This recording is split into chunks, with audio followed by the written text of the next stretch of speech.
about 7 months. I've been here since September. 7 months. Keegan Haig has been interning with us out of, what's the name of the school? The Ohio Center for Broadcasting. Ohio Center for Broadcasting, which is over there, Madisonville? Yes. Madisonville, and someday wants to get into the radio biz, so we've been letting him come in here on Wednesday mornings and do some production for us, and from time to time he's been on the air with us as well. How old are you? 19. 19, and were you Harrison? Yes. I think your mother was the one who first sent me the email. It said you were interested, and we were able to arrange for a several-month internship, but his days are over with us here.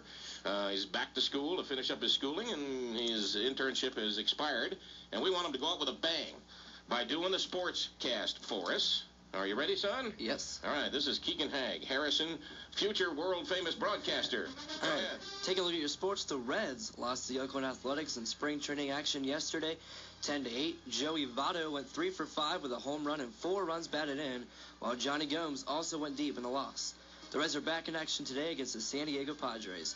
The NCAA men's basketball tournament resumes tomorrow night as 4 of the 8 Sweet 16 men's games are set to begin, including Butler, who made it all the way to the Final Four last year, as they would take on the 4-seed Wisconsin, and Kentucky would take on the number 1 ranked Ohio State Thursday night.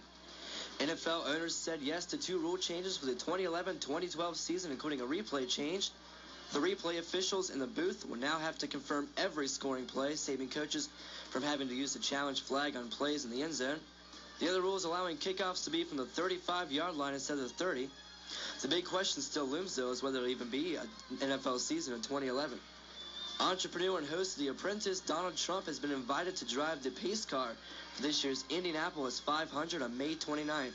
You can hear that race on Eagle 99.3 and EagleCountryOnline.com. And in high school baseball, Walton Verona fell to Highlands 5-4 yesterday, and Boone County was blanked by Ludlow in 5 innings, 11-0. Does your company need a boost? What better way to advertise than to have your company name or logo on the apparel you wear? Ohio Valley Screen Printing can design and create your company apparel at an affordable cost to you. Unlike this commercial that will end soon, your customized apparel will continue to advertise for years to come. So let Ohio Valley Screen Printing make your company look sharp on the job as well as off the job. Come see us at Ohio Valley Screen Printing, 139 West State Street, Lawrenceburg, Indiana, or call 812-539-3307. What's the first thing you think of when I say home? It probably isn't burglary.